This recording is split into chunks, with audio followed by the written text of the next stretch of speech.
अधिकार का वास्तविक चित्र है कि मानव मात्र को वो शिक्षा देने की बात करते थे। मानव मात्र के लिए उन्होंने शिक्षा देने का विधान किया है। मानव मात्र को यह स्वतंत्रता दी है कि वह शिक्षा, धर्म और यज्ञ आदि का अनुष्ठान कर सके।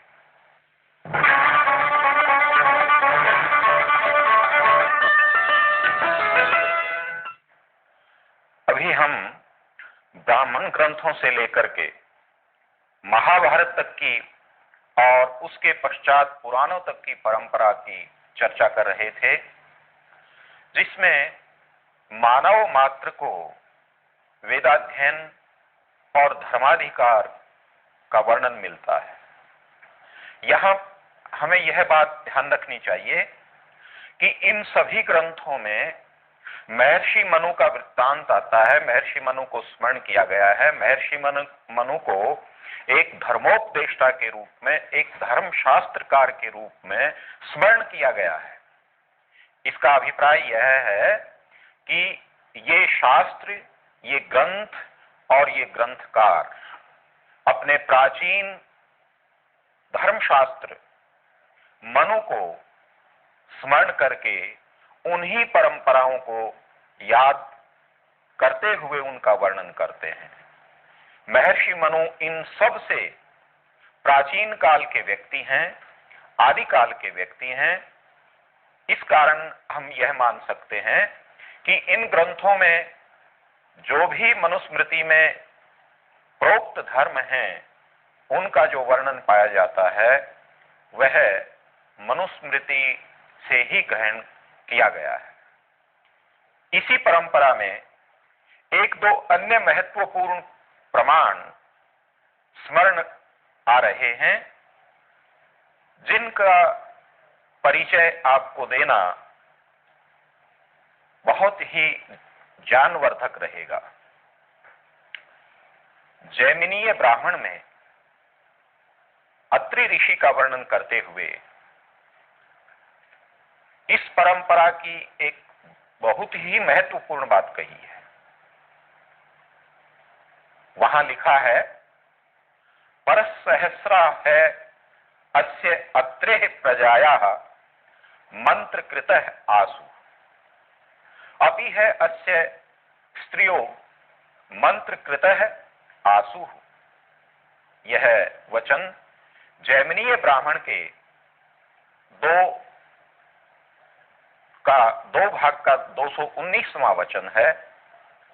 इसका अभिप्राय यह है कि अत्रि के वंश में परसहस्रा हजारों लोग मंत्र दृष्टा हुए हैं और उसके वंश की स्त्रियां भी मंत्र दृष्टा थीं।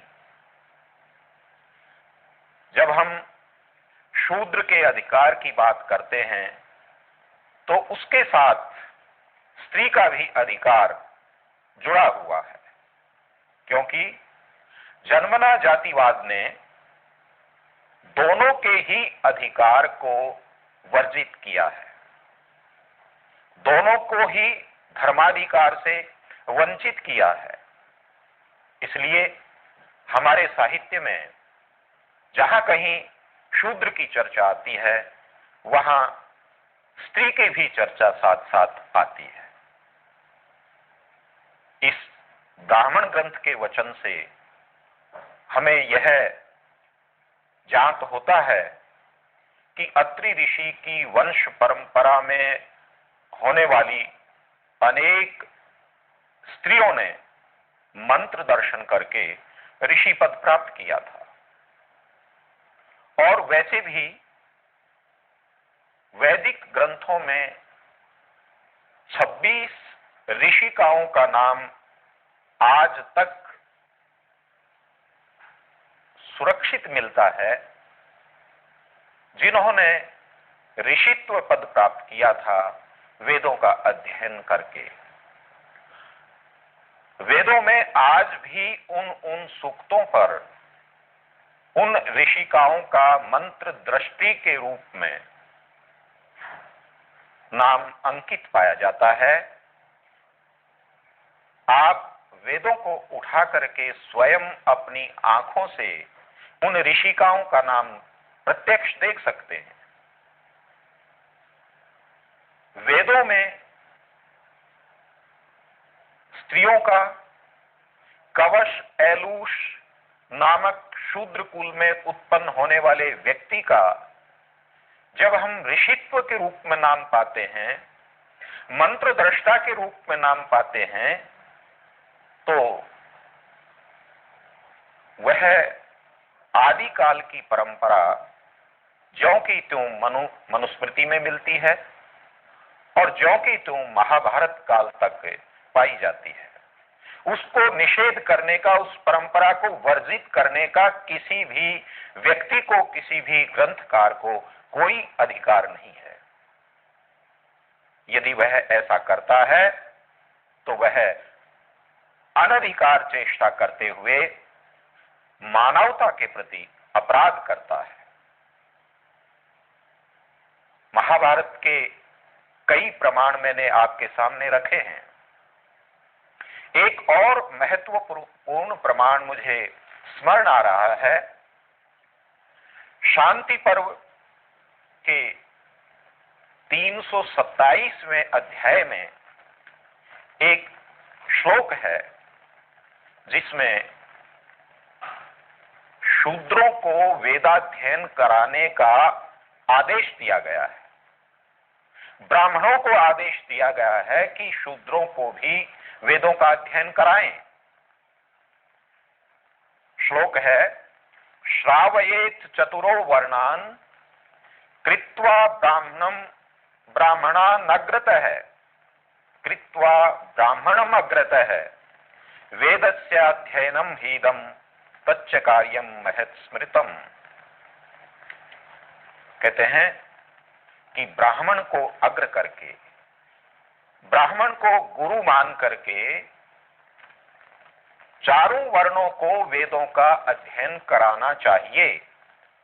बड़ा स्पष्ट, चतुरो वर्णान, चारों वर्णों को, जिनमें शूद्र भी आता है, उनको वेदों का अध्ययन कराना चाहिए, क्योंकि ब्राह्मणों का सबसे महान और प्रमुख कर्तव्य यही है कि वेदों का अध्ययन करना और कराना।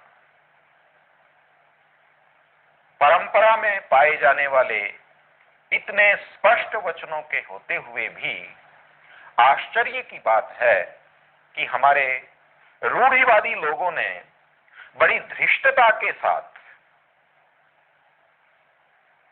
मानव जाति के कुछ वर्गों को वेदाध्ययन से वंचित किया, धर्माधिकार से वंचित किया, श्रेष्ठ कार्यों से वंचित किया।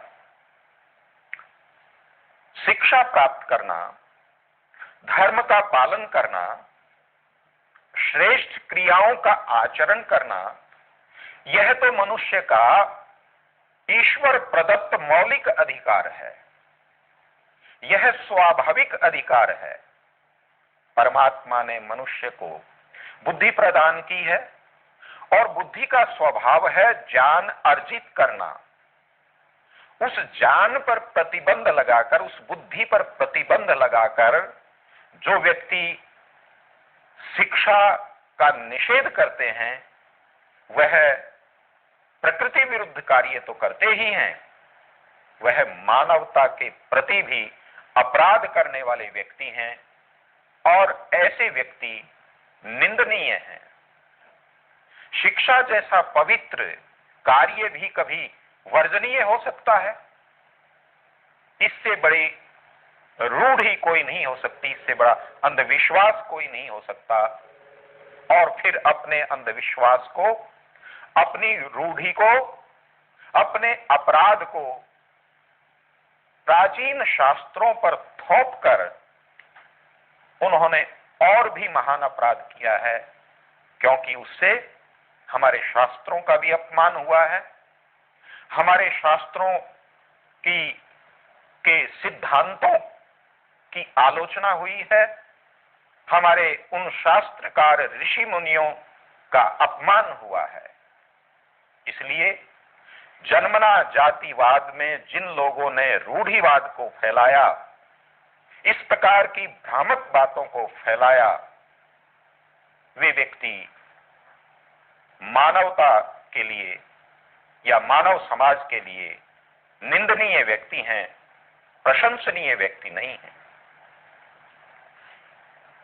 इस परंपरा की पुष्टि के लिए मैंने जो पिछली पंक्तियों में, पिछली चर्चा में इस बात को पुष्ट किया है कि महर्षि मनु की स्मृति में मानव मात्र को शिक्षा प्राप्त करने का अधिकार है, वेद पढ़ने का अधिकार है, धर्म का पालन करने का अधिकार है। आइए अब इस बात की पुष्टि हम ऐतिहासिक वृत्तांतों से, ऐतिहासिक परंपरा से, ऐतिहासिक घटनाओं से करते हैं।